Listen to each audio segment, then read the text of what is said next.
കോഴിക്കോട് ജില്ലയിൽ മഴ തുടരുകയാണ്. മഴയുടെ കാഠിന്യം കുറഞ്ഞത് ആശ്വാസമാണെങ്കിലും നിരവധി പേരാണ് ക്യാമ്പുകളിൽ കഴിയുന്നത്. മഴക്കെടുതി രൂക്ഷമായ കോഴിക്കോട്ടെ കക്കോടി കണ്ണാടിക്കൽ റോഡിൽ നിന്ന് ചേതൻ സാജൻ.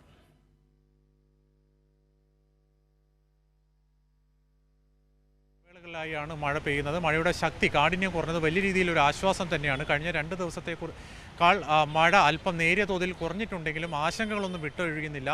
ഇന്നും കോഴിക്കോട് ജില്ലയുടെ വിവിധ ഭാഗങ്ങളിൽ മഴക്കെടുതി റിപ്പോർട്ട് ചെയ്തിട്ടുണ്ട്. ഞങ്ങളിപ്പോൾ നിൽക്കുന്നത് കക്കോടി പ്രദേശത്താണ്. കക്കോടി കണ്ണാടിക്കൽ റോഡിലെ തത്സമയ ദൃശ്യങ്ങളാണ് ഇപ്പോൾ പ്രേക്ഷകർ കണ്ടുകൊണ്ടിരിക്കുന്നത്.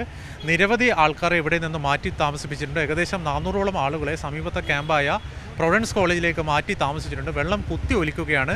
കഴിഞ്ഞ ദിവസമാണ് കക്കയം ഡാമിൻ്റെ ഷട്ടർ തുറന്നത്. സ്വാഭാവികമായും പൂനൂർ പുഴയുടെയൊക്കെ ഒഴുക്ക് കൂടി വെള്ളം ഇങ്ങോട്ടേക്ക് കരകഴിഞ്ഞ് ഒഴുകുന്ന കാഴ്ചയാണ്. നിരവധി പേര് ഇവിടെ കുടുങ്ങിക്കിടക്കുന്നുണ്ട്. അവർക്കുള്ള ഭക്ഷണ സാധനങ്ങൾ നാട്ടുകാരുടെയും മറ്റും നേതൃത്വത്തിൽ എത്തിച്ചുകൊണ്ടിരിക്കുന്നുണ്ട്. എന്നാലും വലിയൊരു ആശങ്ക തന്നെയാണ്. പലരും വീട് വിട്ട് ക്യാമ്പിലേക്ക് മാറി, പലരും ബന്ധുവീടുകളിലേക്കും മാറിയിട്ടുണ്ട്. വലിയൊരു ആശങ്ക ഈ മേഖലയിൽ ഇപ്പോഴും നിലനിൽക്കുകയാണ്. ഇപ്പോൾ നമ്മളുടെ ഈ പ്രദേശത്തുള്ളവർ തന്നെ നമ്മളോടൊപ്പം ചേരുകയാണ്. ഇത് എപ്പോഴാണ് ഈ മഴ ശക്തമായത്? ഇങ്ങനെ എപ്പോഴാണ് ഈ ഒരു വെള്ളക്കെട്ട് ഇങ്ങനെ ഉണ്ടാകാൻ തുടങ്ങിയത്? ശനിയാഴ്ച പുലർച്ചെ ഒരു 2 മണിയോടുകൂടിയാണ് വെള്ളം കൂടുതൽ വരാൻ തുടങ്ങിയത്. ശനിയാഴ്ച വൈകുന്നേരം വരെ വെള്ളമില്ലായിരുന്നു. ഞായറാഴ്ച പുലർച്ചയോടുകൂടിയാണ് വെള്ളം വരാൻ തുടങ്ങിയത്. ഞായറാഴ്ച പുലർച്ചെ 2 മണിയോടുകൂടി വെള്ളം കൂടാൻ തുടങ്ങി. പിന്നെ വളരെ വേഗത്തിലാണ്, അത്രയും സ്പീഡിലാണ് പിന്നെ വെള്ളം കയറിക്കൊണ്ടിരുന്നത്. പിന്നെ ഇന്നലെ ഉച്ചയായപ്പോൾ പിന്നെ വെള്ളത്തിൻ്റെ കയറ്റത്തിന് സ്ലോ ആയി.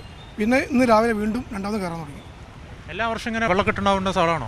എല്ലാ വർഷവും ഏകദേശം 2018 ശേഷം കൊണ്ടൊക്കെ എല്ലാ വർഷവും വെള്ളം കയറി പോകും. എല്ലാ വർഷവും. കഴിഞ്ഞ വർഷവും കയറിയിരുന്നു, അതിൻ്റെ മുന്നത്തെ വർഷവും കയറിയിരുന്നു. 2018 ശേഷമാണ് കൂടുതൽ രൂക്ഷമായത്. ഇതിന് മുന്നേ 2007 ആദ്യം വന്നത്. പിന്നെ 2018 അത്രയും രൂക്ഷമായത്. എത്ര പേര് ഏകദേശം മാറ്റിയിട്ടുണ്ട്? ഇതിൽ ഇപ്പോൾ ക്യാമ്പിലേക്ക് 200 ആൾ പോയിട്ടുണ്ട്. പിന്നെ ഇതിൽ കുറേ ആളുകൾ വീട്ടിൽ തന്നെ തങ്ങി നിൽക്കുക. ഭക്ഷണവും കാര്യങ്ങളൊക്കെ അവരെ ഭക്ഷണം ഇപ്പം നമ്മൾ കണ്ടില്ലേ, ഭക്ഷണം കൊണ്ടുപോയത്. അങ്ങനെ തന്നെ പിന്നെ കുറേ ആൾ വീട്ടിൽ കുറേ സാധനങ്ങൾ മേടിച്ച് വെച്ചിട്ടുണ്ട്. പിന്നെ കുറേ ആൾ വീടിൻ്റെ അപ്സ്റ്റെയറിനുള്ളിൽ താമസിക്കുന്നുണ്ട്. ചില ആളുകൾക്ക് വരാൻ പറ്റാത്ത പ്രശ്നങ്ങളുണ്ട്. അടുത്ത വീടുകളിൽ പോകാൻ പറ്റാത്ത പ്രശ്നങ്ങൾ, വേറെ വീടുകളിൽ വീട് വിട്ട് ഒഴിയുന്നില്ല എന്നൊക്കെ നിലപാടെടുക്കുന്ന ആൾക്കാരുണ്ടോ? അതാണ്, വീട് വിട്ട് അവർക്കെന്ന് വെച്ചാൽ സുഖമില്ലാത്ത ആളുകളൊക്കെ ഉണ്ട്. ഇപ്പോൾ ഞങ്ങൾ ഒരാളെ റെസ്ക്യൂവിന് പോയപ്പോൾ ആ വീട്ടിലെ കുട്ടിക്ക് ചെറിയൊരു മാനസിക പ്രശ്നമുള്ളതാണ്. അപ്പോൾ അവർ വീട്ടുകാരൊക്കെ തയ്യാറാണ്, പക്ഷേ ഈ കുട്ടി കയറാൻ തയ്യാറായില്ല. അപ്പോൾ കുറച്ച് കഴിഞ്ഞിട്ട് ചിലപ്പം ഫയർഫോഴ്സ് ഒന്നും കൂടെ വന്ന് കൊണ്ടുപോകാന്നുള്ളൊരിതിൽ പറഞ്ഞു നിൽക്കുകയാണ്. എന്നുവെച്ചാൽ ചില ആളുകൾക്ക് എന്ന് വെച്ചാൽ പ്രായമുള്ള ആളുകൾക്ക് അവർക്ക് ബാത്റൂം പ്രശ്നങ്ങളൊക്കെയാണ്. മുമ്പ് ക്യാമ്പ് പോയി കഴിഞ്ഞാൽ ആ സൗകര്യം കിട്ടിക്കൊള്ളുന്നില്ല. അപ്പോൾ അങ്ങനത്തെ ഓരോ പ്രശ്നങ്ങളുണ്ട്. പിന്നെ വീടുകളിൽ എന്ന് പറഞ്ഞാൽ ഇപ്പോൾ കുറേ സാധനങ്ങൾ, TV, ഫ്രിഡ്ജ് സാധനങ്ങളൊക്കെ കുറേ വീടുകൾ ഇപ്പോൾ ഞങ്ങൾ പോയടുത്ത് നശിച്ചുകൊണ്ടിരിക്കുക. അപ്പോൾ ഏകദേശം വീടിൻ്റെ അകത്ത് 4 ഫൂട്ടോളം വെള്ളമുണ്ട്. വീടിൻ്റെ അകത്ത് 1000 വീടുകൾ. ഇവിടുന്ന് ഇപ്പോൾ കണ്ണാടിക്കൽ, ഈ പാലം കണ്ണാടിക്കൽ റോഡ് പറഞ്ഞാൽ 3 കിലോമീറ്റർ പരിധിയാണ്. ഈ 3 കിലോമീറ്റർ ദേഹത്തിൽ തന്നെയാണ് വെള്ളം. അത്രയും വെള്ളത്തിൽ തന്നെയാണ്. 1000-ൽ പരം വീടുകളുണ്ട്. ആ വീടുകളിൽ മൊത്തം വെള്ളം കയറി. പഴയ വീടുകളിലാണ് കൂടുതലും വെള്ളം കയറിയത്. പുതിയ വീട് ഉണ്ടാക്കിയത് പഴയ വീടുകളൊക്കെ താഴ്ന്നിട്ടാണ്. അതിലും എല്ലാത്തിലും ഇന്നലെ തന്നെ വെള്ളം കയറി തുടങ്ങിയത്. തന്നെയാണ് നാട്ടുകാർക്ക് വളരെ ആശങ്കയിലാണ്. ഈ 3 കിലോമീറ്റർ റോഡോളം അത്രയും സ്ഥലത്ത് വെള്ളം കയറിയിട്ടുണ്ട്. അത്രയും വീട്ടിലേക്ക് വെള്ളം കയറിയിട്ടുണ്ട്.